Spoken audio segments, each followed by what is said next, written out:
बहुत पुरानी बात है। सागर तट पर बसे एक छोटे से घर में एक विधवा औरत अपने नन्हे बच्चे के साथ रहती थी। उसका गुजारा समुद्र किनारे से मछुआरों द्वारा छोड़ी गई मछलियां बीनकर चलता था।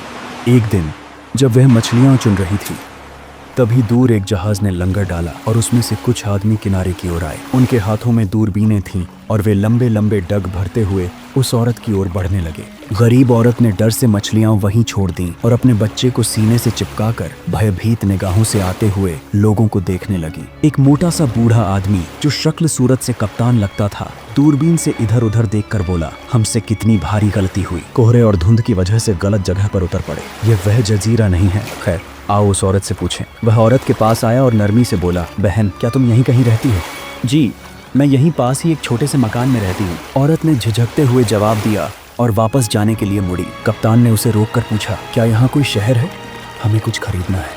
यहाँ करीब में कोई शहर नहीं, औरत ने जवाब दिया। वह जाने ही वाली थी कि कप्तान की नजर उसकी गोद में दुबके बच्चे पर पड़ी।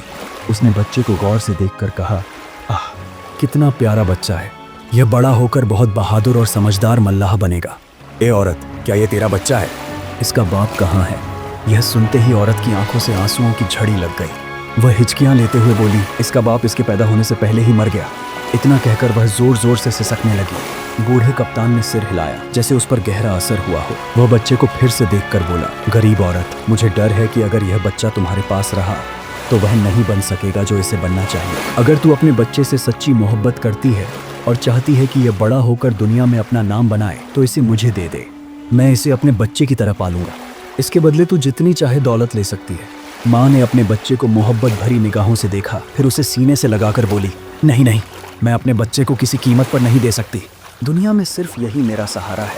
मुझे मरना मंजूर है, मगर इससे जुदा होना नहीं। कप्तान बोला, जरा सोचो, अगर यह तुम्हारे पास रहा तो बड़ा होकर ज्यादा से ज्यादा एक मछेरा बनेगा, और अगर मेरे पास रहा तो मैं इसे एक ऐसा आदमी बना दूंगा जिसे देखकर तुम भी फक्र कर सको। औरत की आवाज़ पथरा गई।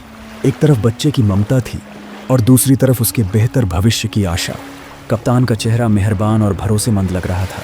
उसने कांपते हाथों से बच्चे को कप्तान की गोद में दे दिया। कप्तान ने नोटों की एक गड्डी औरत के हाथ में थमा दी और कहा, ये लो, यह तुम्हारे 10 साल का खर्चा है। मैं 10 साल बाद इस बच्चे को तुम्हारे पास वापस लेकर ज़रूर आऊँगा।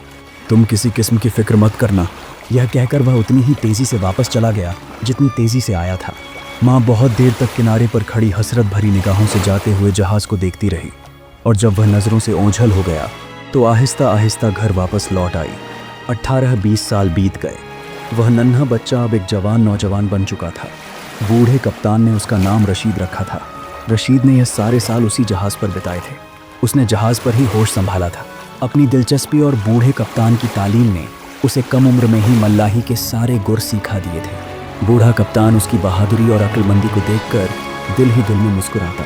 अब वह खुद किसी कोने में बैठकर तंबाकू पीता और नौजवान रशीद जहाज की कमान संभालता। कभी कभी रशीद को अपनी माँ याद आ जाती। वह कप्तान से पूछता, अब्बा, क्या मेरी कोई माँ नहीं थी?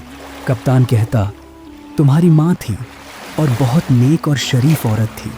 फिर धीरे से बुदबुदाता, खुदा मालूम कि बेचारी किस हाल में होगी। 4 सालों से कोशिश कर रहा हूँ कि जाकर मिलाऊं, मगर कोई ना कोई रुकावट आ जाती है।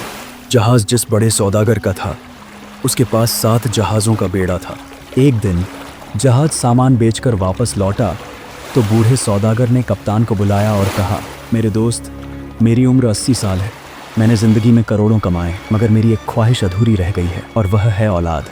मैं चाहता हूँ कि अपनी सारी दौलत किसी नेक आदमी को वारिस बना दूँ। तुमने मेरी बहुत खिदमत की है और तुम्हारे सिवा मेरी दौलत का कोई हकदार नहीं, हालांकि तुम्हारी भी कोई औलाद नहीं है। कप्तान तुरंत बोला, जनाब, शायद आपको खबर नहीं, मेरा एक 18 साल का लड़का है। मैंने उसे एक होशियार मल्लाह बना दिया है। सौदागर हैरान होकर बोला, मगर तुमने कभी नहीं बताया। अपने लड़के को मेरे पास लेकर आओ। कप्तान खुशी खुशी रशीद को लेकर सौदागर के पास पहुंचा। बूढ़े सौदागर ने रशीद को देखा और बोला, खूब नौजवान, क्या तुम मेरे साथ रहना पसंद करोगे? मैं अपनी सारी दौलत तुम्हारे नाम कर दूंगा। रशीद ने सोचकर जवाब दिया, जनाब, मैंने सारी ज़िंदगी समंदर में बिताई है। मुझे पानी से ही मोहब्बत है, लेकिन अगर आप मुझे अपने साथ रखना चाहते हैं तो मुझे कोई एतराज़ नहीं। मैं खुशी से आपकी खिदमत करूंगा। उस दिन से रशीद सौदागर के साथ रहने लगा और माल गोदामों का निगरान बना दिया गया। उसकी अक्लमंदी से कारोबार इतना बढ़ा कि माल की मांग पूरी करना मुश्किल हो गया।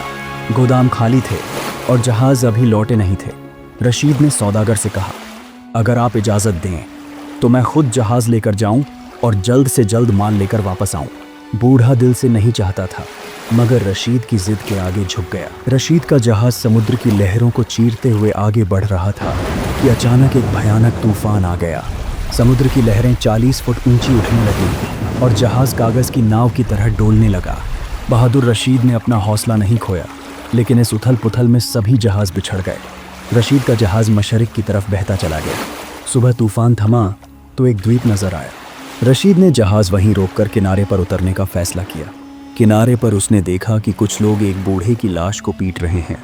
रशीद दौड़कर उनके पास पहुंचा और डांट कर बोला, इस लाश की बेहुरमती क्यों कर रहे हो? तुम्हें खुदा का खौफ नहीं? एक आदमी बोला, तुम कौन होते हो हमारे काम में दखल देने वाले? यह हमारा कर्जदार है, 50 रुपए लेकर मर गया। ठहरो, रशीद बोला, यह लो अपने 50 रुपए और इसे छोड़ दो। उसने रुपए फेंके और अपने साथियों की मदद से बूढ़े को दफना दिया। वे आगे बढ़े और एक बस्ती में पहुंचे जहां एक मैदान में भीड़ जमा थी। एक सुंदर लड़की रस्सियों से बंधी एक विशाल अलाव के पास पड़ी थी। रशीद ने भीड़ को चीरते हुए पूछा, तुम इस मासूम को क्यों जलाना चाहते हो? एक बूढ़ा गरज कर बोला, हमारे बादशाह का हुक्म है। इसने बादशाह से शादी का वादा करके तोड़ दिया। एक दूसरे आदमी ने विस्तार से बताया, इसके पूरे खानदान को कल जला दिया गया, आज इसकी बारी है। ठहरो, रशीद ने सोने की अशर्फियों से भरी एक थैली उनके हाथ पर रख दी। इसे रख लो और इसे छोड़ दो। बादशाह को कह देना कि तुमने इसे जला दिया। उन लोगों ने आपस में सलाह की और अशर्फियां लेकर लड़की को छोड़ दिया।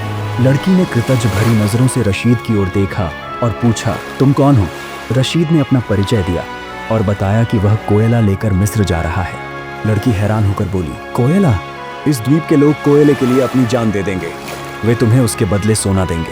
शहर के सबसे बड़े सौदागर के पास जाओ, मगर सौदा होते ही तुम्हें तुरंत यहाँ से निकल जाना होगा, नहीं तो ये लोग तुम्हारा सब कुछ लूट लेंगे। रशीद ने लड़की की सलाह मानी। सौदागर कोयला सुनकर खुशी से उछल पड़ा। रशीद ने कोयले के बदले उसके बराबर सोना मांगा और सौदा तय हो गया। रशीद ने पहले से ही कोयला किनारे पर उतलवा दिया था। अगली सुबह जैसे ही सोना जहाज पर लदा, रशीद ने तुरंत लंगर उठाने का हुक्म दिया। जहाज रवाना हो गया। कुछ दूर जाकर दूरबीन से देखने पर रशीद ने किनारे पर भागते दौड़ते लोगों को देखा। जब रशीद वापस लौटा तो बूढ़े सौदागर और कप्तान की खुशी का ठिकाना न रहा।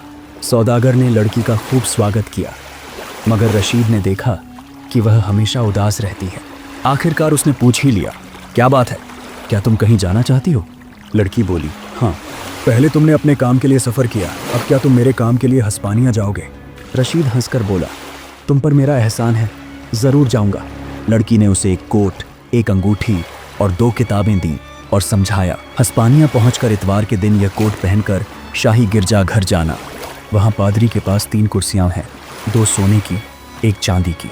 तुम चांदी की कुर्सी पर बैठ जाना, अंगूठी दाएं हाथ में पहन लेना और यह किताब पढ़ना शुरू कर देना। अगर बादशाह या मल्लिका कुछ पूछें तो बिना जवाब दिए चले आना। रशीद ने एक जहाज़ तैयार करवाया और हस्पानिया के लिए रवाना हो गया। 3 हफ्ते बाद वह हस्पानिया पहुंचा। इतवार के दिन उसने लड़की के बताए अनुसार वही कोट पहना और गिरजाघर में चांदी की कुर्सी पर जा बैठा। उसने अंगूठी पहनी और किताब पढ़नी शुरू कर दी। बादशाह और मल्लिका ने उसे देखा।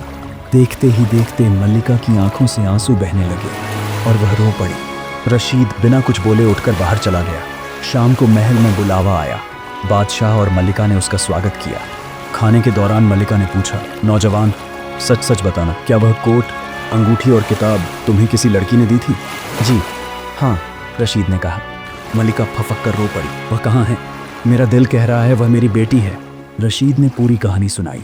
मल्लिका बोली, 5 साल पहले लुटेरों ने हमारा जहाज़ लूटा और हमारी बेटी को उठा ले गए।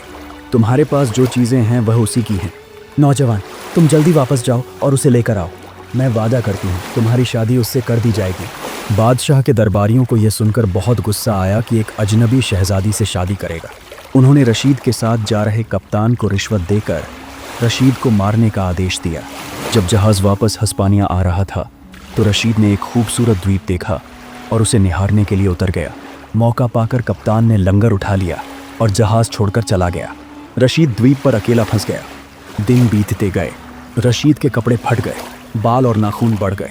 एक रात वह किनारे पर बैठा था कि एक छोटी कश्ती वहां आई। कश्ती वाले ने पूछा, क्या तुम रशीद हो? रशीद ने हाँ में सिर हिलाया।